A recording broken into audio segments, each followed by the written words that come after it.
नमस्कार, मैं विवेक eternal education पे आप सबका स्वागत करता हूं। हम यूपी ट्रिपल एससी पेट के लिए प्रैक्टिस सीरीज चला रहे हैं अपने चैनल पे। इसका ये 5वां वीडियो है और इसके साथ ही आपका जियोग्राफी और साइंस की सीरीज चल रही है, पॉलिटी और हिंदी की सीरीज चल रही है। आदर्श सर एवं रोहित सर आपको पढ़ा रहे हैं। अगर आपने उन सब की वीडियो ना देखी हो तो वो जाकर भी देख लें, क्योंकि आपको समग्र रूप से तैयारी करनी है। आपको सभी क्वेश्चंस कवर करने हैं एग्ज़ाम में आने वाले, जिससे आपको ज़्यादा से ज़्यादा मार्क्स मिलेगा। तो इसके थ्रू जितनी वैकेंसी आएंगी आप उसको फॉर्म भरने के लिए कम से कम एलिजिबल होंगे, एग्ज़ाम दे सकेंगे। इस लेवल पे अपने आप को तैयार करना है कि कोई भी वैकेंसी आए इसके थ्रू तो हम उसमें पीछे ना छूट जाएं। मैं इसमें आपको भारतीय इतिहास, भारतीय अर्थव्यवस्था, जनरल इंग्लिश एवं सामान्य जागरूकता के प्रश्नों को कराऊंगा। और आप जियोग्राफी और साइंस के लिए दूसरी सीरीज, इसी सीरीज में दूसरे भाग में आप पढ़ सकते हैं। पॉलिटी और हिंदी के लिए भी एक चल रही है, उसको आप देखते रहिए। आते हैं प्रश्नों पे। भारतीय क्रेडिट बाजार में कितने प्रकार के ऋण देखे जा सकते हैं? ऋण की बात जब आएगी तो अपने यहाँ 2 तरीके के ऋण, एक औपचारिक में आता है और दूसरा अनौपचारिक में आता है। अब औपचारिक में आपका आता क्या है? आप बैंक से लोन लीजिए, आप सहकारी समितियों से लीजिए, मतलब सरकार के द्वारा मान्यता प्राप्त किसी वित्तीय संस्था से आप लोन लेते हैं या ऋण लेते हैं, तो वो औपचारिक की श्रेणी में आता है। और अनौपचारिक की श्रेणी में वे चीज़ें आती हैं जैसे आप अपने दोस्त से ले लिए, रिश्तेदार से ले लिए, साहूकार से ले लिए, तो वो अनौपचारिक की श्रेणी में आते हैं। तो मुख्यतः क्या होते हैं? 2 प्रकार के होते हैं, औपचारिक और अनौपचारिक। अगले प्रश्न पे आते हैं। अनियमित रोजगार से आपका क्या अभिप्राय है? अनियमित रोजगार के बारे में पूछ रहा है। तो यहाँ है औपचारिक वस्त्रों में मजदूरों को काम पर बुलाना, मतलब कि एक ड्रेस कोड में मजदूरों को काम पे बुलाना। तो ये अनियमित बेरोजगारी से अभिप्राय, इसका कोई लेना देना नहीं है। मजदूरों का इच्छा अनुरूप काम करना, अगर मजदूर अपनी इच्छा से काम करना करेगा तो उसको तो वो तो रोज़ करना चाहेगा ना, रोज़ करेंगे तो रोज़ पैसा मिलेगा, जिससे उनकी जीवन और सुचारू रूप से चलेगा। तो ये इससे अनियमितता से जुड़ा हुआ नहीं है। तीसरा है नियुक्तिकर्ता द्वारा अपनी सुविधानुसार काम पर बुलाना। जी हाँ, इसका यही सही ऑप्शन है। जिसने हायर किया है वो अपनी इच्छानुसार काम पे बुलाएगा। तो आपको 2 दिन काम पे बुलाया, 3 दिन नहीं बुलाया, उसके बाद फिर 2 दिन बुलाया, फिर 4 दिन नहीं बुलाया, तो अनिश्चितता हो गई ना। आपको कभी 2 दिन काम पे नहीं बुलाया, कभी 3 दिन, कभी 4 दिन, कभी 1 हफ्ते काम पे नहीं। जब उसको सुविधा लगेगी वो अपने सुविधा के अनुसार बुलाएगा, तो आप उसमें नियमित हो ही नहीं सकते। तो तीसरा ऑप्शन इसमें सही है। आगे बढ़ते हैं। भारतीय बीमा विनियामक और विकास प्राधिकरण का मुख्यालय किस शहर में है? ऑप्शंस हैं हैदराबाद, कोलकाता, शिमला और दिल्ली। तो इसका जो मुख्यालय है वो आपका हैदराबाद में स्थित है। और भारतीय बीमा विनियामक और विकास प्राधिकरण को बनाया किस लिए गया था? ये बीमा उद्योग को नियंत्रित और विकसित करने के लिए बनाया गया था। 1999 में मल्होत्रा समिति की सिफारिश पे इसका गठन किया गया था, इसको याद रखिएगा। आगे बढ़ते हैं। समष्टि अर्थशास्त्र को और क्या कहा जाता है? आप 2 देखेंगे, एक समष्टि देखेंगे, एक व्यष्टि देखेंगे। तो एक माइक्रो इकोनॉमिक हो गया, एक माइक्रो इकोनॉमिक हो गया। जो आप ये समष्टि लिखा हुआ ये माइक्रो इकोनॉमिक्स हो गया। इसे और क्या कहते हैं? मुद्रास्फीति का सिद्धांत, आय का सिद्धांत, राष्ट्रीय आय का सिद्धांत या धन का सिद्धांत। तो जो सही ऑप्शन है वो आपका आय का सिद्धांत है। ये बाकी सब ऑप्शंस गलत हैं। तो इसमें आपको जब कभी पूछा जाएगा समष्टि अर्थशास्त्र में जो माइक्रो इकोनॉमिक्स होती है ये आपकी बेरोजगारी दर और सकल घरेलू उत्पाद हो गया, मुद्रास्फीति जैसे परिवर्तनों पर केंद्रित होता है। तो इसको याद रखिएगा, इस बात को। आगे बढ़ते हैं। मनरेगा का पूर्ण रूप क्या है? तो महारानी गंगूबाई ये नहीं है। महात्मा गांधी राष्ट्रीय रोजगार सृजन अधिनियम तो नहीं है। महादेवी गुना बाटी राष्ट्रीय रोजगार गारंटी अधिनियम, ये भी गलत है। महात्मा गांधी राष्ट्रीय रोजगार गारंटी अधिनियम ये सही है। और मनरेगा में आपको 100 दिन का, इसमें 100 दिन का रोजगार दिया जाता है। ये 2005 में पारित हुआ था। इसके बारे में इतना याद रखिएगा। आगे बढ़ते हैं। 1857 में क्रांति के समय भारत का गवर्नर जनरल कौन सा था? आपको 1857 की प्रथम स्वतंत्रता मतलब स्वतंत्रता जो घटना हुई थी स्वतंत्रता संग्राम के लिए, उसके बारे में सिलेबस में दिया हुआ है, तो उसी से ये क्वेश्चन है। क्रांति के समय भारत का गवर्नर जनरल कौन था? तो क्रांति के समय जो गवर्नर जनरल था वो आपका लॉर्ड कैनिंग था। लॉर्ड कैनिंग का शासन मतलब कार्यकाल कब से कब तक था? तो ये 1856 से ये 62 तक था। इसके बाद कौन आ गया था? एल्गिन। एल्गिन का कार्यकाल ज़्यादा नहीं चला था, ये 62 से 63 तक चला था बस। तो इसमें इतने चीज़ों को याद रखिएगा। आगे बढ़ते हैं।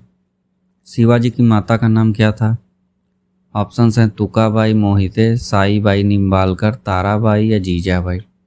इनके माता जी का नाम तो जीजाबाई था। अब जो बाकी 3 स्त्रियों के बारे में यहाँ दिया गया है उनके बारे में जान लीजिए। तुकाबाई मोहिते जो थी इनकी सौतेली माता थी। निम्बालकर जी जो थी ये इनकी पत्नी का नाम था, ये याद रखिएगा। और ये जो ताराबाई थी ये राजा राम की पत्नी थी। इन्होंने शिवाजी द्वितीय का राज्याभिषेक किया था, तो इस बात को याद रखिएगा।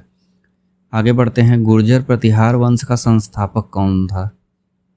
ये राजपूत, आपका राजपूत काल में पूछा जाएगा। तो वंश का संस्थापक जो था, संस्थापक तो नागभट्ट प्रथम था, लेकिन इस वंश का सबसे प्रतापी राजा कौन था? मिहिर भोज था। आखिरी राजा यशपाल था। ये जो अनंगपाल था ये तोमर से था, तोमर वंश था, और इसी ने दिल्ली नगर की स्थापना की थी। इस बात को आप याद रखिएगा। आगे बढ़ते हैं। कुतुब मीनार के निर्माण को किसने पूरा करवाया था? तो कुतुब मीनार की शुरुआत जो की थी वो कुतुबुद्दीन ऐबक ने की थी। इसकी नींव रख दी, इसकी शुरुआत कर दी थी, और इल्तुतमिश ने इसको पूरा करने का काम करवाया था। ये दोनों तो इससे जुड़े हुए हो गए। अब ये जो रुकनुद्दीन फिरोज का नाम लिखा हुआ है ये कौन था? ये इल्तुतमिश का पुत्र था। और रजिया बेगम पहली महिला सुल्तान थी जिसने बागडोर की कमान संभाली। आगे बढ़ते हैं। किस मुगल शासक के शासनकाल को हिंदी का स्वर्णकाल कहा जाता है? अब हिंदी का स्वर्णकाल के बारे में है जिसमें हिंदी की रचनाएं अच्छी हुई थी। तो जो उसमें जितनी अच्छी रचनाएं होंगी जिस समय में, उसी को स्वर्णकाल बोला जाता है। तो हिंदी का स्वर्णकाल का जहाँ चर्चा आएगा, ऑप्शंस हैं जहांगीर, शाहजहां, जहांगीर, अकबर, औरंगजेब। तो जो अकबर का शासनकाल था वो हिंदी का स्वर्णकाल कहा जाता है। शाहजहां शासनकाल में कौन सी चीज़ चरम पे थी? स्थापत्य कला। जहांगीर के समय में कौन सा था? चित्रकला। ये सब अपने चरम पे थे। औरंगजेब तो जो था इसके तो कानों में संगीत भी इसके कानों में चुभता था, तो आप समझ लीजिए कि किस लेवल का ये आदमी था। इसके बारे में आगे कभी चर्चा करेंगे। आगे बढ़ते हैं। हम्पी के खंडहर किस राज्य में हैं? हम्पी के खंडहर बताने हैं कर्नाटक, तमिलनाडु, केरल, आंध्र प्रदेश। आपको कन्फ्यूजन होगा कर्नाटक और तमिलनाडु में। हम्पी के खंडहर जो हैं वो कर्नाटक में हैं। और यहाँ पे ये बहुत पुराने हैं। और ये कहाँ पे हैं? तुंगभद्रा नदी के तट पर हैं। इसी में एक प्राचीन मंदिर है विरूपाक्ष मंदिर, बहुत ही महत्वपूर्ण मंदिर है विरूपाक्ष मंदिर, इसी में स्थित है। आगे बढ़ते हैं। अंतर्राष्ट्रीय न्यायालय की स्थापना किस वर्ष हुई थी? 44, 45, 1946, 1947। तो अंतर्राष्ट्रीय न्यायालय की जो स्थापना हुई थी उसका वर्ष सही है 1946 में हुआ था। ये याद रखिएगा इस चीज़ को। इसका मुख्यालय कहाँ पे है? तो हेग में है। वो कहाँ है? नीदरलैंड में। तो इस बात को भी याद रखिएगा।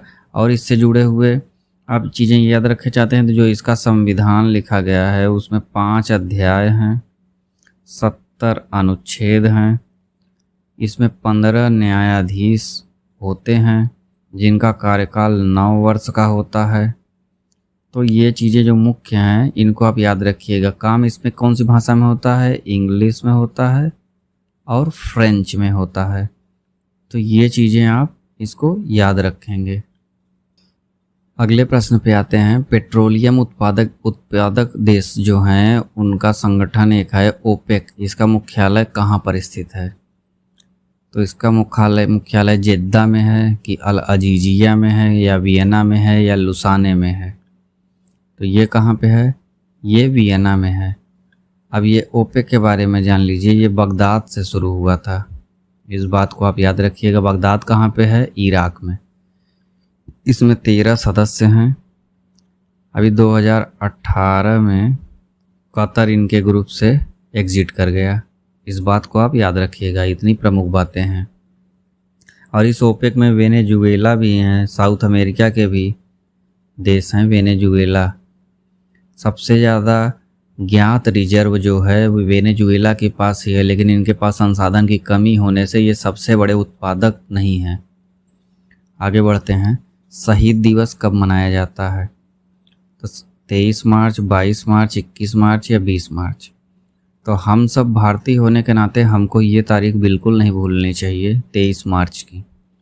इसी दिन फांसी हुई थी भगत सिंह जी को। तो इस तारीख को आप कभी भी ना भूलें एज एक भारतीय होने के नाते। आगे बढ़ते हैं।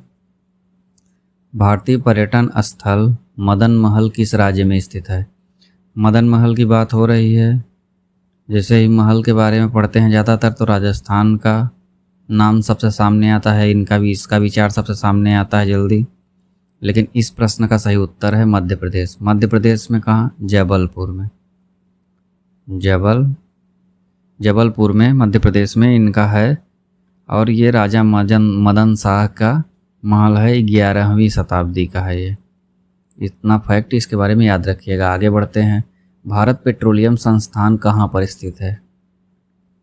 लखीमपुर खीरी, शिमला, देहरादून या मोहाली? तो जो सही उत्तर है इसका संस्थान का, ये है आपका देहरादून। इसको याद रखिएगा एज अ फैक्ट, इसको याद करने से ही काम बनेगा। आगे बढ़ते हैं। यक्षगान कहाँ का एक लोक नृत्य है? यक्षगान के बारे में चर्चा हो रही है। लोक नृत्य सांस्कृतिक चीज़ें पूछी जाएंगी आपको एग्जाम में, तो उस आपको याद होना चाहिए। ये आंध्र प्रदेश का है या तमिलनाडु का है या कर्नाटक का है या महाराष्ट्र का है? तो ये जो यक्षगान है वो आपका कर्नाटक में है। तो यक्षगान से जुड़े, कर्नाटक से जुड़े हुए और कुछ जान लीजिए। कुनीता है, करगा है, लाम्बी करके है। अब आप बातों पे ज़्यादा मेरे ध्यान दीजिए और लिखावट पे मत ध्यान दीजिए, क्योंकि माउस से लिखने में थोड़ा सा दिक्कत होता है। जल्द ही मैं लिखने के लिए पैड लेने वाला हूँ, तो उससे लिखावट अच्छी हो जाएगी, तो आपको एक एक चीज़ें दिखने लगेंगी साफ साफ। और क्या है? वीरगास से क्या बात की? कुनीता, करगा, लाम्बी और वीरगास से। इतना याद रखिएगा कर्नाटक के। आगे बढ़ते हैं। रेमन मैग्सेसे पुरस्कार दिया जाता है कौन सी सरकार द्वारा दिया जाता है? वियतनाम की, लाओस की, इंडोनेशिया की या फिलीपींस की? तो सही जवाब इसका जो है वो फिलीपींस है। फिलीपींस के तीसरे राष्ट्रपति जो थे रेमन मैग्सेसे, उन्हीं की याद में ये दिया जाता है। ये कब से दिया जा रहा है इसको भी याद रखिएगा, 1958 से। ये पहले 5 विभागों में दिया जाता था, अब एक 6वां नया जोड़ दिया गया है। तो टोटल आप ये जान लीजिए 6 श्रेणियों में दिया जाता है। इस बात को आप याद रखेंगे। आगे बढ़ते हैं। दादा साहब फाल्के पुरस्कार सर्वप्रथम किसे प्रदान किया गया था? तो दादा साहब फाल्के पुरस्कार की जब भी बात आएगी तो सबसे पहले दिया गया था देविका रानी रोरिक को।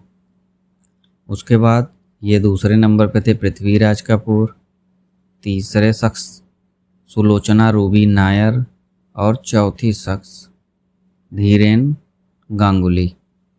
ये क्रमागत ही हैं, बस ये देविका रानी रोरिक पहली थी। तो ये याद रखिएगा, पहला हमेशा पूछा जाता है। अब हम आते हैं जनरल इंग्लिश के प्रश्नों पे। सिनोनिम क्या है? कैमोफ्लाज का सिनोनिम क्या है? डिस्गुइज, अरेंज, डेमोन्स्ट्रेट या फैब्रिक? तो इसका जो है, ये जिसे छलावा वस्त्र नहीं होता, धोखा देने टाइप का, किसी को ब्लफ करने टाइप का, उस तरीके का जो वस्त्र होता है छलावा वाला, उसको कैमोफ्लाज बोलते हैं। तो ये क्या होता है, डिस्गुइस। ये क्या होता है, इसी के माने भी छलावा ही होता है। तो इसका सिनोनिम सही क्या है, ये है। अब डेमॉन्स्ट्रेट, किसी चीज़ को, कोई चीज़ प्रमाणित करके दिखाना हो गया। अरेंज, किसी चीज़ की व्यवस्था करनी हो गई। फैब्रिक, कपड़ा हो गया आपका। What is the synonym of counterfeit. तो काउंटरफेट का सिनोनिम क्या है, इसका मतलब क्या होता है। काउंटरफेट का मतलब होता है कोई चीज़ नकली हो, जैसे बनावटी नकली हो, तो उस चीज़ को। तो आप इसका अर्थ ही जान के समझ गए होंगे कि ये फेक से जुड़ा हुआ है। कांस्टेंट, दृढ़ हो गया। अननोन, जिसको जानते ना हो। बायस्ड, किसी न किसी तरफ, आदमी कहते हैं ना आप बायस्ड हैं, उसकी तरफ झुकाव आपका ज़्यादा है, आप उस दर से बोल रहे हैं।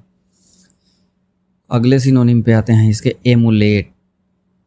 एमुलेट का सिनोनिम क्या होता है। अब एमुलेट माने आप समझिए कि जैसे एमुलेट हो गया किसी की बराबरी करना, बराबरी करके दिखाना।